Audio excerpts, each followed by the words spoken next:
வணக்கம் நண்பர்களே, விவேகம் +இலிருந்து டாக்டர் ஆனந்தராஜ். இன்றைய காணொளியில் நான் பார்க்க இருக்கக்கூடிய தலைப்பு புதிய ஆத்திச்சூடி. அது என்ன புதிய ஆத்திச்சூடி? கடந்த காணொளியில் ஔவைப்பாட்டி எழுதிய ஆத்திச்சூடி என்ற நூலை பற்றி பார்த்தோம். இந்த புதிய ஆத்திச்சூடி என்பது ஔவைப்பாட்டி எழுதிய ஆத்திச்சூடியை தழுவியே எழுதப்பட்ட 10 தொகுதிகளை கொண்ட 109 வரிகளை கொண்ட ஒரு இலக்கிய நூலாகும். இதனை இயற்றியவர் நமது ஒருங்கிணைந்த திருநெல்வேலி மாவட்டத்தைச் சேர்ந்த மகாகவி பாரதியார் என்பவராவார்.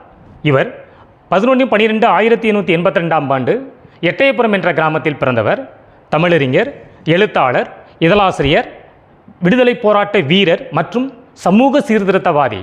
இவரை பற்றி பல படைப்புகள் வந்திருந்தாலும் இவரை சிறப்பாக போற்றக்கூடிய படைப்புகளாவன தாய்மொழியாம் தமிழ்மொழி மீது இவர் அளவு குறைந்த பற்று கொண்ட இவர் யாமறிந்த மொழிகளிலே தமிழ்மொழி போல் இனிதாவதெங்கும் காணோம் என்று எழுதிய பாடல்களின் மூலம் இவர் தமிழ் மீது கொண்ட பற்றை நாம் அறியலாம்.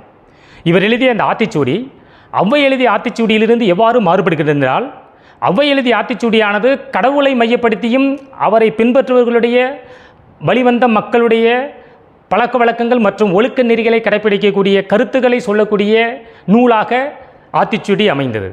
இந்த புதிய ஆத்திச்சூடியானது நம் ஆட்கொண்டவர்களை எதிர்த்து போராடக்கூடிய உணர்வுகளை நமக்கு அளிக்கக்கூடிய விதத்தில் எழுதக்கூடிய வார்த்தைகளாக வந்தது.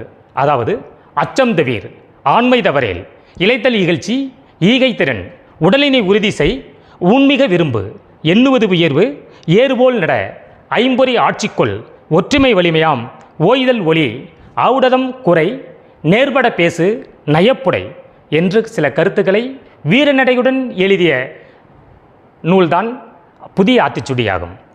இந்தியாவிலேயே முதலாக நாட்டுடைமையாக்கப்பட்ட முதல் இலக்கிய நூல் நமது மகாகவி பாரதியார் எழுதிய புதிய ஆத்திச்சூடி நூலாதான் ஆகும்.